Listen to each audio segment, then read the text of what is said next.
Advanced Health Education Center, AHEC in Houston, Texas, has been your continuing education partner since 1988. AHEC introduces SERT, Stackable Education for the Radiologic Technologist. Modality training in mammography, CT, bone densitometry, breast ultrasound, and so much more. With staffing shortage challenges that are getting worse, departments are getting creative and upskilling and supporting their staff technologists with modality training. AHEC provides webinar, in-person, and on-site corporate-style training options customized for your needs. Contact us today and let us know how we can help certify your team.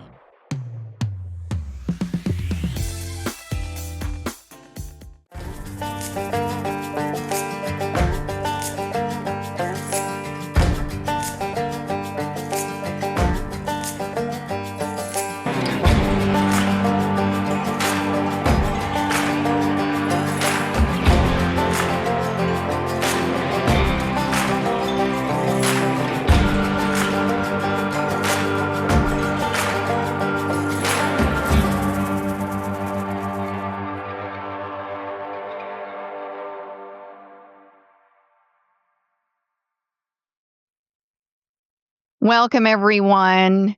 Today's guest is Dr. Kevin Clark. Kevin is the Associate Graduate Program Director with the School of Health Professions at the University of Texas MD Anderson Cancer Center.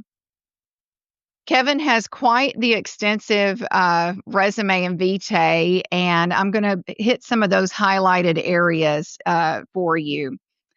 He has his Doctorate of Education in Educational Leadership and Management, his Master's of Arts in Teaching, his Master of Science in Instructional Technology, and his Bachelor of Science in Radiologic Technology.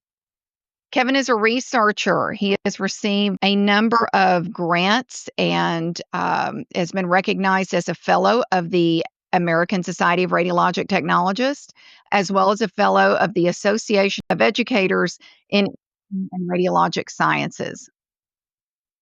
He serves on many committees within the University of Texas MD Anderson Center. He also serves on a number of committees with the ASRT. He continues to serve on a number of committees with AIRS as well. Kevin has been a reviewer and a judge for a number of TSRT awards over the years and committees. He also serves on area advisory committees and is a reviewer of many peer-reviewed articles. Not only is he a reviewer, he is also a researcher and writer. Kevin is also a dissertation committee member and a thesis advisor to a host of master's students. I'm sure many of you have sat in either online or in person at one of our many annual events where Kevin has been an invited speaker. Guest lecture invitations include, along with many state society annual meetings, AIRS, ACERT, ASRT, and he is a featured guest lecturer at RSNA. Hey, y'all. Welcome to the Radiology Roundup. It's Melanie Hale.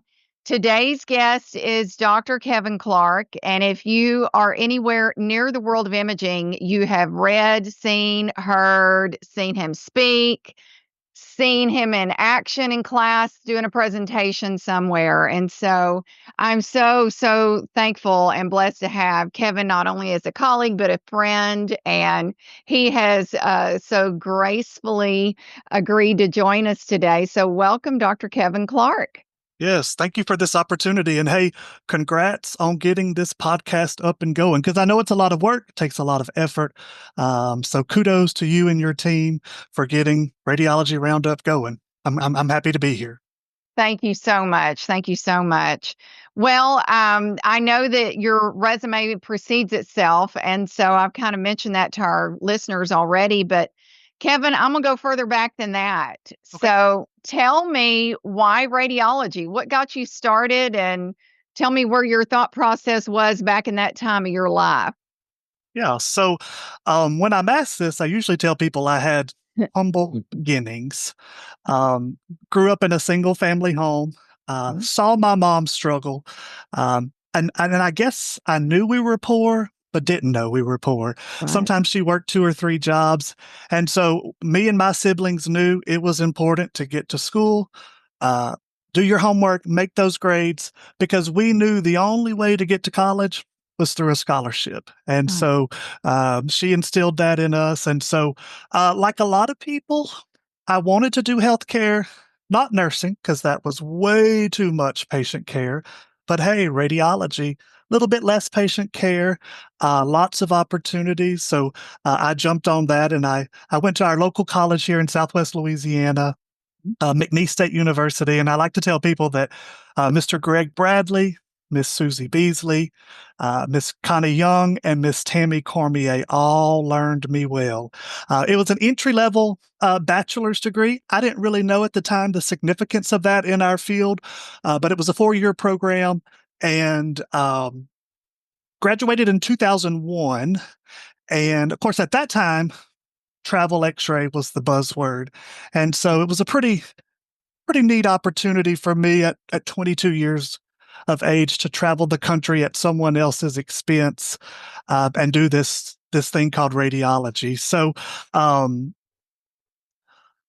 yeah, lost So my you train of thought. graduated and traveled. Tell me about that. What was that like? Yeah, so with travel, it has its pros and its cons. My first assignment was Butte, Montana. And Ooh, let me tell you, I had choices. Hawaii was a choice, California was a choice, but I chose Butte, Montana, okay. and some of the nicest people I have ever met. And what was funny, a few years ago at an ASRT meeting, a lady walked up to me and she said, "I worked with you in Butte, Montana." And it was like, that was so long ago. But you know, meeting people, uh, just getting that experience of traveling, and then making a big salary, Mhm. uh, all kind of work to my favor. Um, a funny story in Butte, Southwest Louisiana, we're below sea level.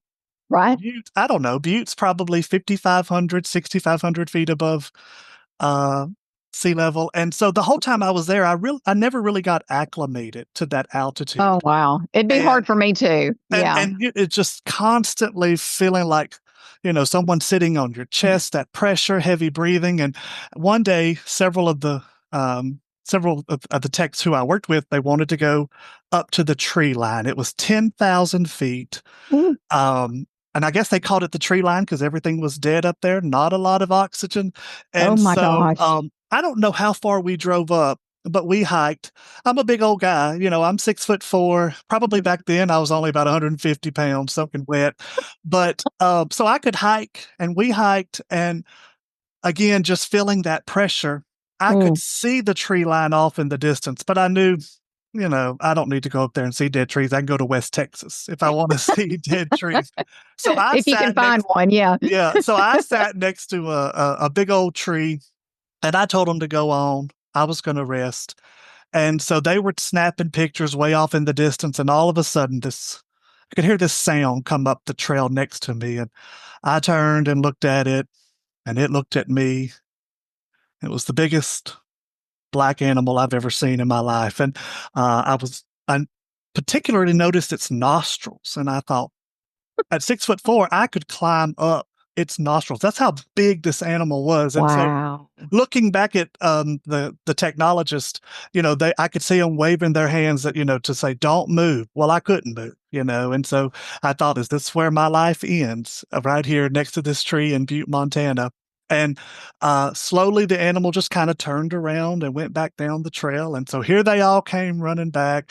There's pictures of me, this little tiny speck of orange. I had an orange hoodie on next to this tree, and this massive black animal. And so they were like, how amazing. And I told them, I said, y'all, that was the biggest buffalo I had ever seen in my life. And they were like, not a buffalo, Kevin. It was a moose. And so I was the joke of the department. I went to surgery a couple of weeks later, and they wanted me to shoot a neck in the OR, and the surgeon was yelling, "Where's radiology?" And I busted in with the portable. I said, "I'm here." He turned around and looked at me and he said, "Oh, is that Moose?" So like the story had spread to the entire hospital. So, but really good opportunity to travel, and it's coming back. We're seeing that workforce Absolutely. shortage, and so it's a great opportunity for people to not only learn a little bit more about the field, but just that opportunity, that experience to travel the country, meet some wonderful, great people. It was good for me. That is great. How long did you travel? A couple of years, I'd come home. I made enough money to where I could come home and not work for 3, 4, 5 months, and then I'd Yeah. take off again. Probably the big assignments that I did where I was there for at least half a year or so, Butte and then Boston, Massachusetts. And That again, would be my other choice. Yeah. yeah, Mhm. a lot of history there. I'm not a big fan of the snow because I was there dead winter. Oh, Not real fun with the country guy from Southwest Louisiana trying to drive in the snow, but I learned it. But yeah, a really good opportunity. And when I came back home to stay, because I knew it was time to settle down, that's when I went back to school to get my master's. I always knew I wanted to teach. you Um, did? I always knew. I was Oh, wow. fascinated with college professors. Them Mm. them coming in with their little manila folders, and like their little drink, and some of them would wear flip-flops, and then they would go to their office and sit in their office, and we as students were scared to death to go to their office. I always knew that that's what I wanted to do. Mm. So when I came home after traveling, I started working on my master's. I'm such a big nerd. I got 2 masters. Yes, And you did. and Mm. then in 2013, I finished my doctorate and started at Midwestern State University. So, That's great. um, full circle, kind of, so Full to speak. circle, full circle. So you said you always knew you wanted to teach. Who inspired you? Was there a It, number of folks that inspired you? it was my first master's was in like a master of science in instructional technology, Mhm. and her name was Dr. Tracy McLemore, and I wanted to be the male version of Dr. McLemore. She knew how to engage, and I can still think about different lessons in her class, and just her ability to connect, her ability to inspire us, and then that engagement. And yeah, I always wanted to be the male version of Dr. McLemore. Phenomenal educator. That is great to keep that in your mind. And I have my inspirations as well. And I don't know her personally, but I know you are very engaging. So I think you've checked that box for sure.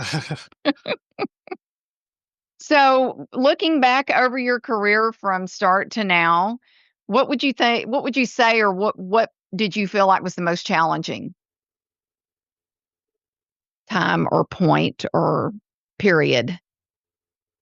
Most challenging. I don't really know that I've had a really big challenge. Okay. I started teaching at Midwestern and it was graduate students, and they're just on a different level than Yeah. undergraduate students, and so I've never really fully taught undergraduate students. I teach a Okay. class here and there, and so with graduate students, there's no problems in the classroom. There's maybe every once in a while some academic dishonesty here and there, but yeah. So I don't really know. I don't really know that I've had a challenge, so to speak. Okay. Probably if I thought a little bit more, I could come up with something. Okay. So let's switch gears and talk about advocacy, Dr. Clark. You're in Texas, and what do you want to tell our listeners about advocacy at large, and then advocacy and at the state level?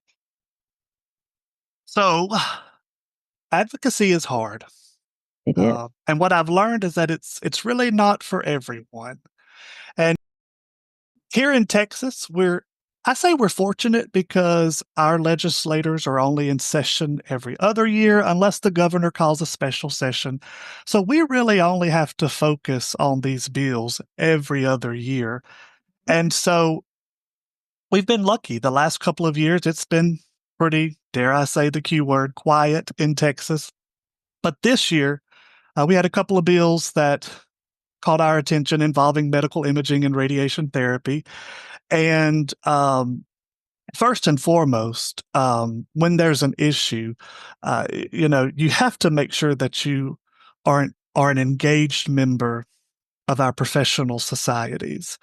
I like to tell people that, yeah, in Texas, our society might only be 700 strong, but we fight and we advocate for all 28,000 RTs, here in Texas. And so we're watching in particular one bill this year. It's, I had to write it down because I wouldn't forget it. House Bill 1756, and it is an advanced practice nurse, an advanced practice registered nurse bill where they can order, perform, and interpret diagnostic exams, including medical imaging.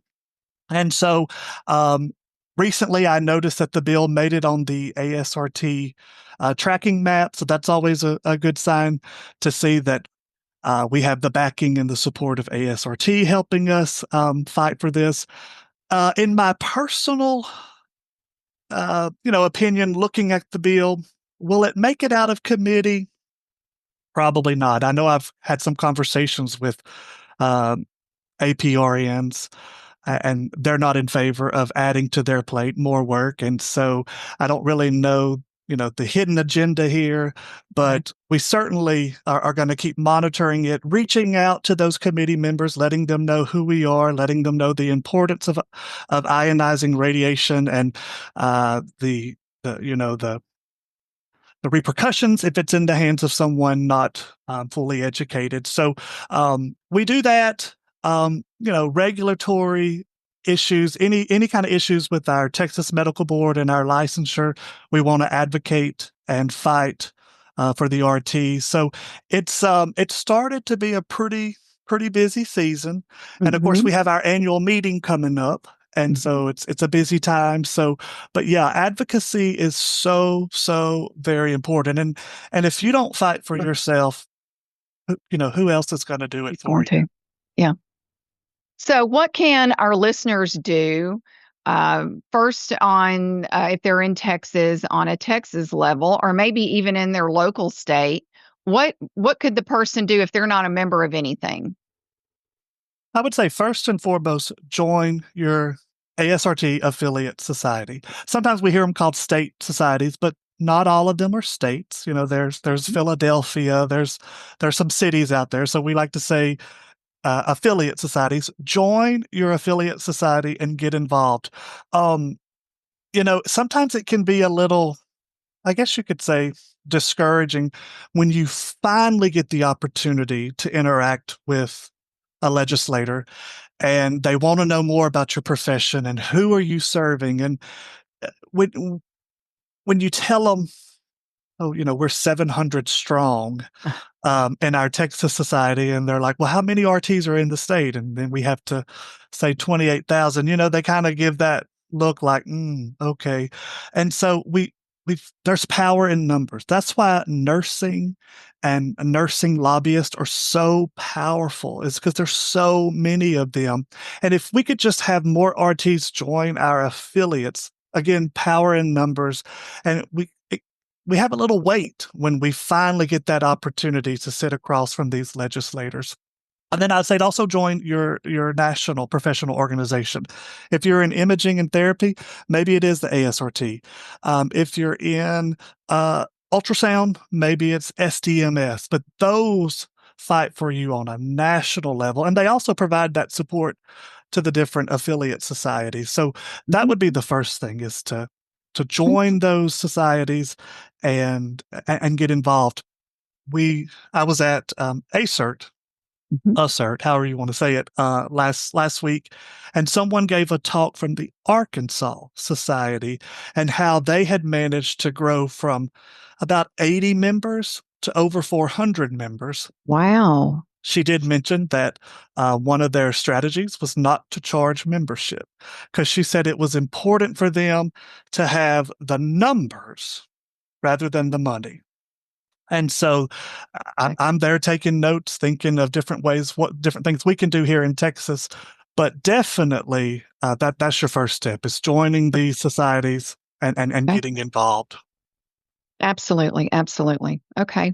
And there are some that first thing they say, oh, well, I get my CE here, blah, blah, blah, blah, blah, blah. Well, I was talking on another podcast with a guest, and as we said, the CE is a byproduct of your membership. It's not the goal of your membership.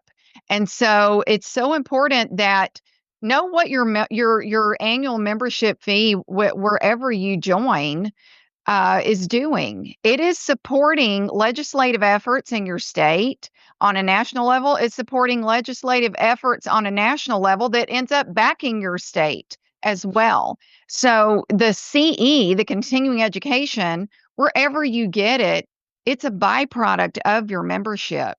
So if you want your professional society to stay strong and grow stronger, maybe, this is always my go-to. Don't go to the coffee shop for 2 weeks. There is your membership right there. Right. And, whatever that little, indulgence is, maybe do without that a couple of times a month. And there's your membership if you're looking about budgeting for something, because this membership goes to so many things and levels that is important. Dr. Clark is talking about this current House Bill 1756 in Texas that is going before the legislature and vote to allow advanced practice RNs to order, perform, and interpret radiographs and images. Guys, is that what we want?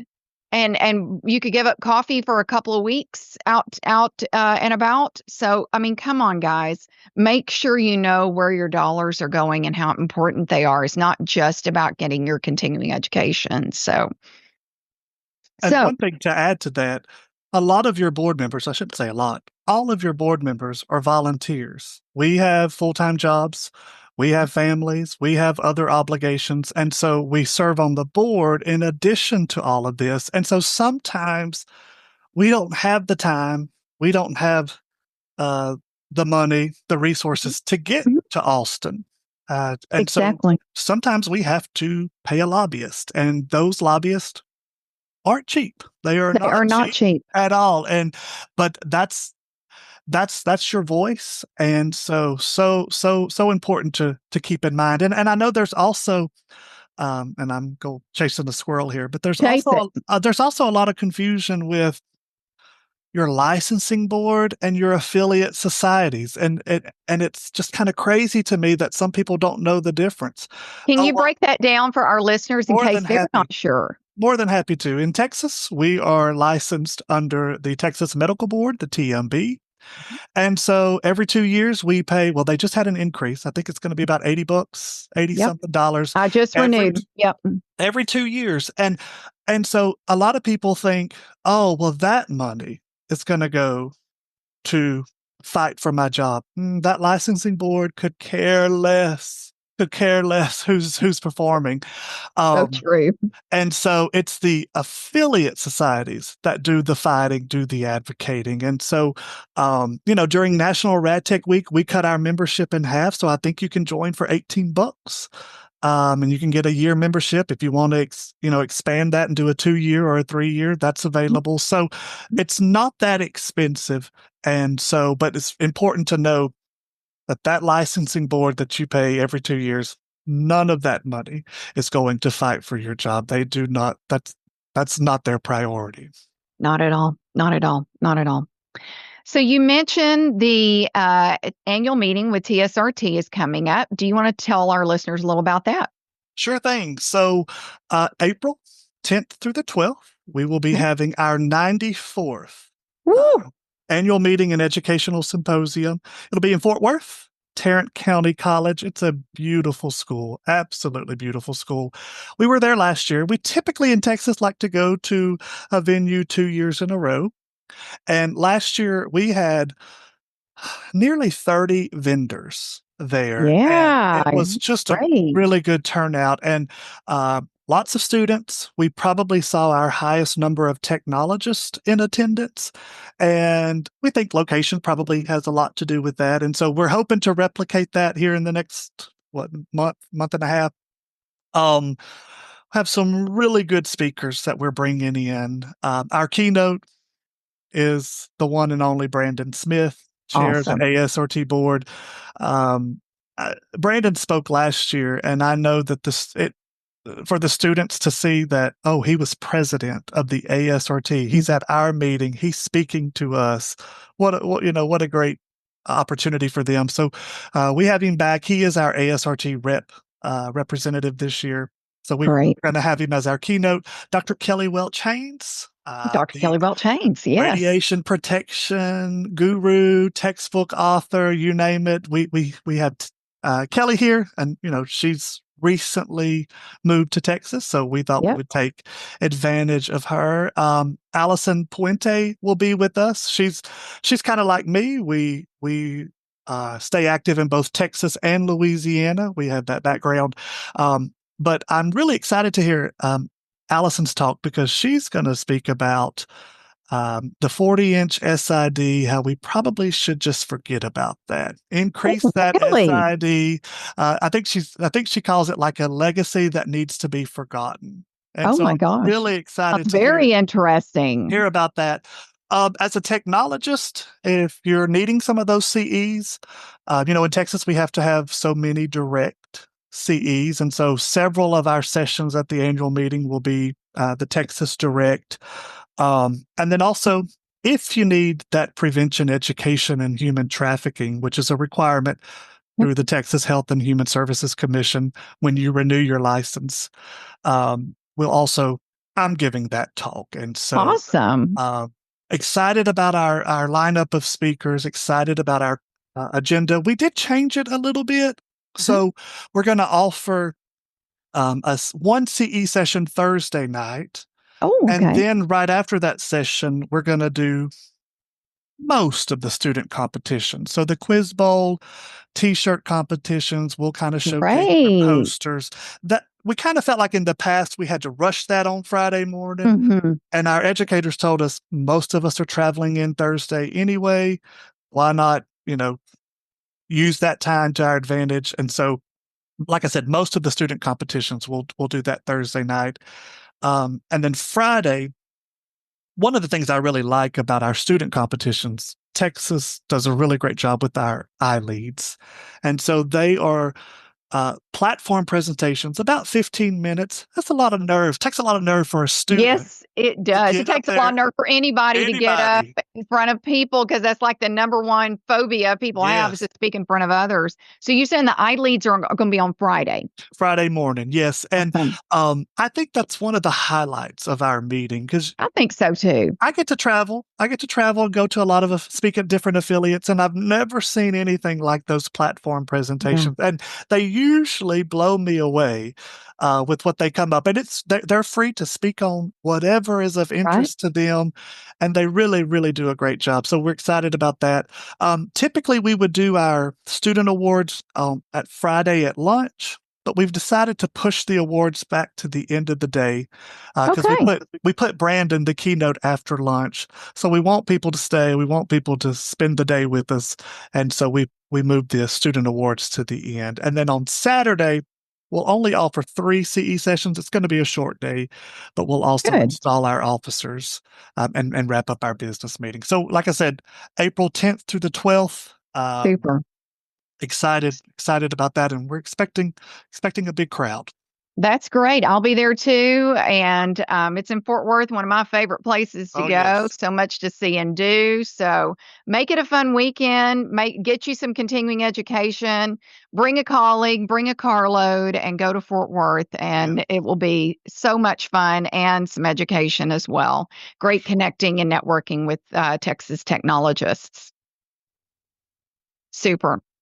Well, Kevin, I'm gonna switch gears again on you, and I want you to kind of share with our listeners a little about your master's program with MD Anderson. I know that I'll use myself as an example. As time went on and I began teaching, I thought, well, let me get my bachelor's and I'll be good. And then I thought, no, let me keep going. And, this was like 98, Right. 2000, somewhere in there. And I had small children. It was very hard. And finding an online program there was like one or two at that time. Well, now there are so many. And we really can be choosy about what avenue we want to go down. So, share with us a little bit about your program, Sure. Well, thank you for allowing me to do this because please. free marketing. It is. It is. People want to know what options they have, especially the quality options Yeah. out there. So we are a discipline-specific graduate degree. We're a Master of Science in Radiologic Science. What does that mean? Well, if you're a medical imaging professional, radiation therapy, or even a medical dosimetry Okay. professional, and you want that master's degree, we're an option for you. We're 5 semesters. It's short and sweet. And we have 3 tracks. Administrative leadership, where we really teach management leadership at the department level. And I like to be transparent with applicants because sometimes they're on the fence. Do I do this degree or do I go get that MBA? It really does depend on your end goal. If your end goal is to move up into leadership beyond the department level, probably an MBA is going to carry you a little further than, an MS degree. But we teach finance, we teach human resource management. We have a class on health policy. And then, probably the most popular for my admin students is a class on coding and billing. They really, really love that. And when I Wow. look at other master's programs, I see that that's an area that's lacking. You don't see, so we designated a class just specific to coding, billing, revenue strategies. And Wow, that's that's so probably, important in management oh, and an yes. imaging department because there's so much lost revenue if you do not know your coding and Yes. revenue uh, billing. So, wow, that's so important. And one of my students who graduated from that track, that she focused her thesis on, yeah, when we think of like fraud, typically it's overbilling, but fraud could also be underbilling for something. And so hospitals miss out on that money. And so Yeah. that's what she presented on. It was a really, really good project. We have another track in educational leadership where we really help those RTs make the transition from Wow. clinic to classroom. So we have classes on adult learning, critical thinking strategies, of Oh, course, great. curriculum, assessment, and then um, when I came to MD Anderson in 2018, I had some graduates say, "Hey, I finished the program, immediately got promoted to program director, and I was so scared of the JRC." And so they were like, Yeah. "Could maybe you develop a class on programmatic accreditation?" And so we did that. Actually, one of my students in the program used that as her internship. She created an accreditation course, uh, Wow. and so now we have that. Really proud of that because we, as educators, we know that transition is hard. We know our content. We are experts. We're content experts, but to be able to deliver it in a way that connects with students, that's difficult. And so I'm So true. really proud of the educational leadership track. And then recently, we started a medical imaging informatics track, and I will say that that's the popular one. I think RTs see this working in informatics as an opportunity to kind of step away from patient care and, for a lot of facilities, work from home. And that has its perks. And so, but a lot of interest in the informatics track. And Dr. Jessica Wagner teaches all of the courses in that track. She does a phenomenal job.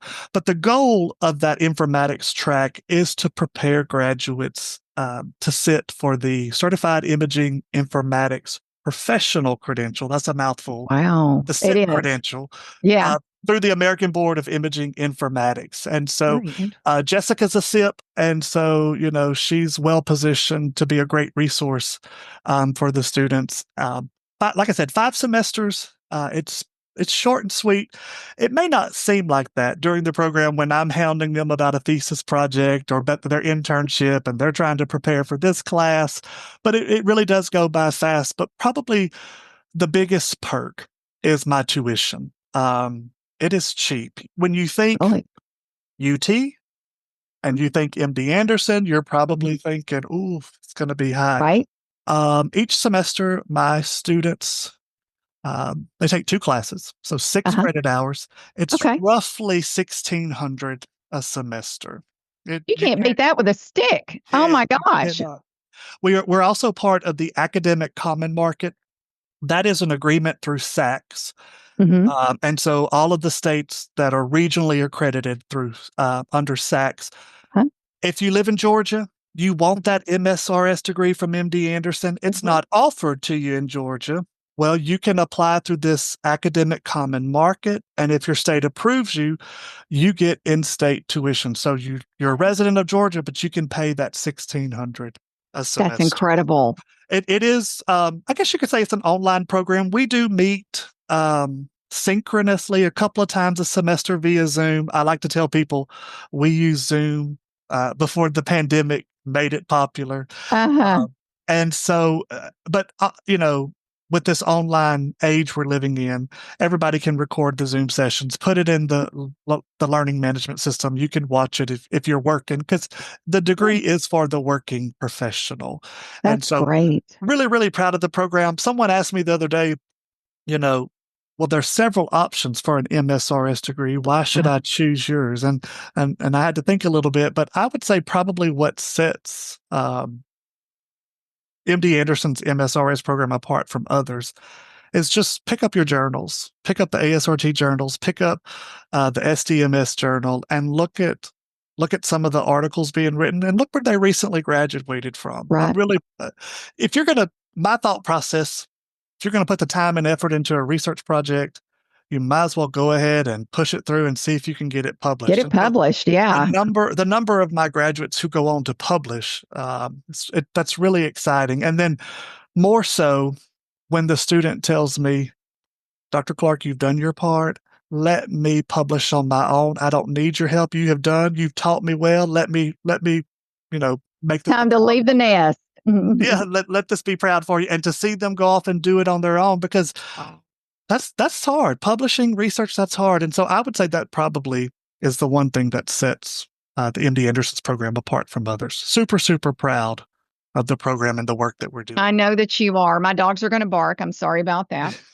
Well, I know you are, and I know that how proud you must be when you pick up a journal and see, oh, that was one of my grads there too. So pretty impressive. So to me, not speaking in front of people intimidates me. Intimidation to me is getting published on my Yes, own. That would be super, super intimidating to me. for sure. Yeah. Well, thank you for sharing that. And we will be sure to link your program in our show notes so that our listeners can easily find you and learn more about your tracks and your program.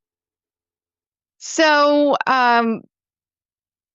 anything else you want to hit on before we close out today, Dr. Clark? Well, I don't know. We've covered a lot of ground. We did cover a lot of ground. We hit all the areas I wanted to hear to Perfect. cover. Perfect. Yeah, I don't think that there's anything. I would just encourage your listeners to, um, you know, no reservation, no hesitation about just getting involved. When I think of my humble beginnings and then where I'm at today, it's just because I just, oh, let me try this, and if Yeah. it doesn't work, okay. If I don't get elected to this position, that's okay. But not to be scared, not to have any reservations. Get involved.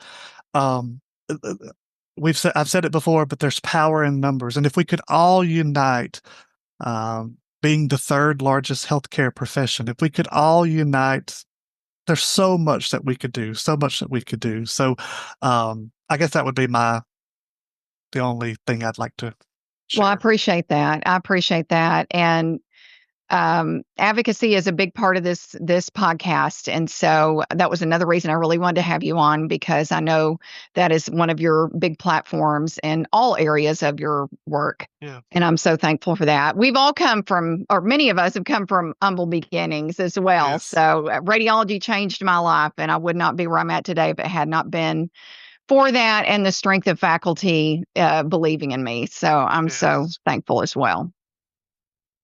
Well, one thing before I close with you, Dr. Clark, what is maybe one thing that the majority of people would not know about you that you would like to share?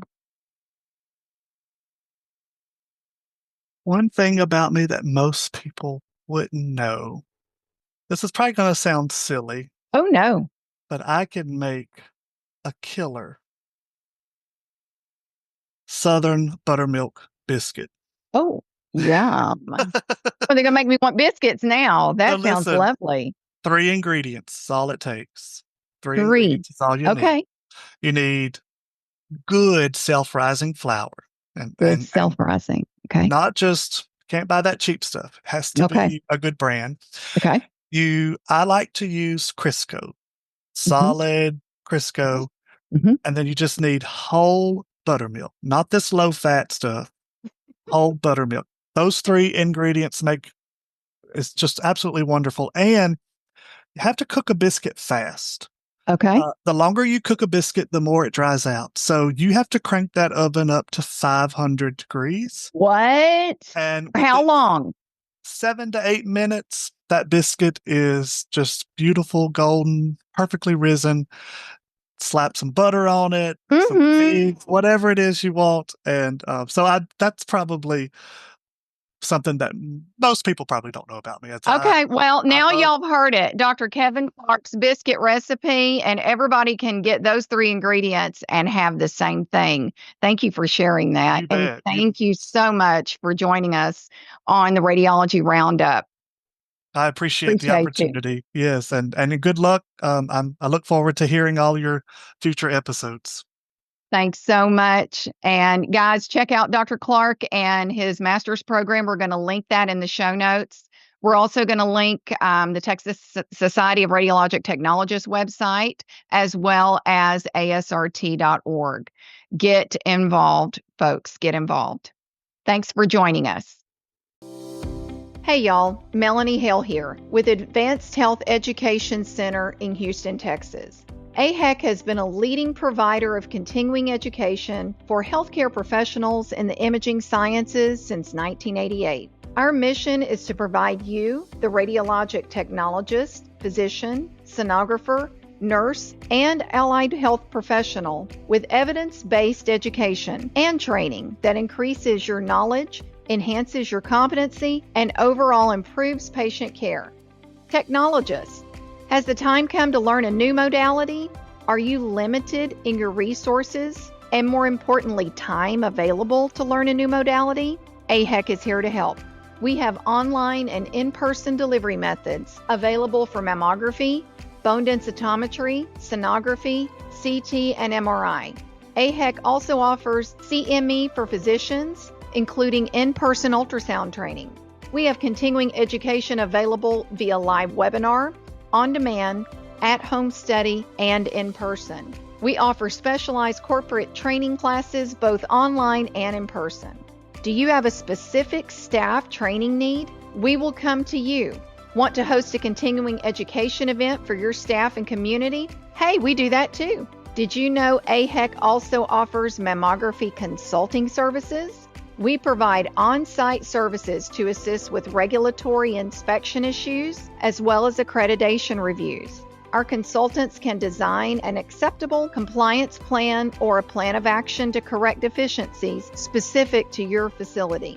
Check us out at aheconline.com. Check us out wherever you social, like, follow, subscribe, and stay in touch with the many course offerings, events, and stackable learning courses we offer.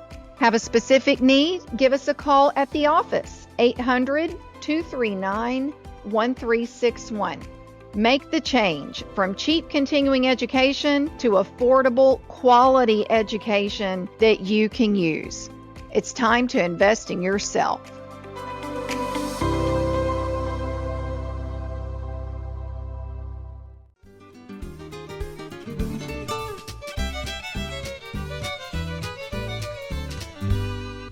Hey, y'all. Thanks for joining us today with Dr. Kevin Clark. This is our takeaway segment, and I was just reflecting back over our chat. And, I know that we have really talked a lot about advocacy in the various podcasts that we've had, but I really do want to talk more about that and how important that membership can be in putting forth our profession, not only locally, but nationally. And I actually did a little research just to have some information to share with you guys. Dr. Clark talked about one thing he would love to see is for us all to unite. And whether that's at the state level or it's at a national level, I can't imagine how awesome that would be. It's great now, but it could be super fantastic what a few dollars toward a membership can do. It is not about the continuing education. That's a side benefit. And there are other benefits that come with your membership as well. So I broke down some information that I just want to share.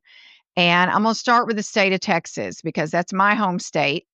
And we are the largest in the lower 48. And so I did a little research. An annual membership to the Texas Society of Radiologic Technologists is $35. Whether you go to the annual meeting, which is also super fun, coming up in April 10th through 12th in Fort Worth, Texas, or if you don't, that $35, which is, two lunches out to eat, one meal, supper out to eat with a friend, or a couple of trips, 3 trips to the coffee shop, what that $35 can do in representing you at the state level during legislative sessions when bills come up. Um, you know, Dr. Clark mentioned that it's hard to speak to legislators talking about technologists in Texas when we have 28,000 licensed technologists in the state of Texas, and yet our state society has only 700 members. So we're 700 members strong, yet we have 28,000. What does that say to someone who's trying to pass a bill or vote on a bill to allow nurses to take x-rays or other healthcare professionals that are not trained in radiation safety and production, image production, that, the legislators don't know anything about any of us anyway, no matter what the healthcare provider is. So them voting on something doesn't mean anything to them. They don't realize it's going to affect their potential care of their family and the quality they receive. So it's hard for whether it's someone from TSRT that's gone to talk to legislators in Austin about us, or whether it's a lobbyist on our behalf. It's hard for them to say, yeah, we're 700 members strong when we have 28,000 technologists in the state of Texas. That's really embarrassing. First of all, for me, it is. But I think $35, I know that we are in trying to recover from this recession that we've had. And, bucks are tight. But I see people getting coffee all the time, going out to eat a lot. And that's a matter of 1, 2, 3 trips tops. That it's an annual membership of $35. Make that money work for us. You don't even have to go to the annual meeting. You don't have to be represented. You don't want to be in any other way, but that $35 goes a long way. So I encourage you to do that. ASRT. ASRT is $125 a year. They represent us on a national level. So what that means is that $125 supports state societies, state affiliates such as TSRT, and then maybe your local state society as well, where they give different benefits in supporting that society to help them run annually. They represent us. Sometimes they represent us at the state level as well, if it's needed, if they're able to. But they represent us at the federal level in Washington. So when they're trying to pass such bills or slip things in the pork in the Senate and the House in Congress, that money that goes to ASRT is representing us there, and that it really counts. It counts everywhere. But that $125, 2 meals out to eat once a year. There you go. It's that easy. Okay. Everyone talks about, well, why are they so strong? Because the nurses will spend that money to be represented. And we should be doing the same. We should be doing the same. That's 2 meals out to eat. That's, fun night out that you might sit home one night and spend that if you're watching the dollars, that you can do that. When you join ASRT, you also are a member that receives other benefits. They have a national job bank, scholarship grants. They support us at the state society level and advocacy, as well as the federal. I think they have other little small benefits if you're a member of this, that, and the other. So maybe discounts, I think, on movie tickets and different things. It's all on the website, asrt.org. If you are a sonographer, join SDMS. Okay, that one's a little more, $175 a year. They are also representing you federally in advocacy in Congress, if needed, if they're trying to vote on things to take away some of your rights as a sonographer or share those with other professionals. And you also are eligible for scholarships and grants that they offer. So, I go back to what Dr. Clark said, and that's all unite. We can do this. And whether you want to be a loud voice or just write your check, be involved, however that is. The continuing education, it's a benefit. It's a benefit. You're not joining or starting a membership for the continuing education. That is a benefit. So keep that in mind. If you are in Texas, I did a little research, and we're going to put some links in the show notes. I looked up Texas House Bill 1756 that was introduced in the current session. So if you are in the greater Beaumont area, your state representative, Christian Manuel lives in Nederland, and he is the state representative that has introduced this bill in the current session. If you are in this area and he is your representative, please contact his office and let him know that you are not for nurses being allowed to perform, or interpret radiographs or imaging in the state of Texas. You want licensed, educated professionals taking care of that for patients in Texas.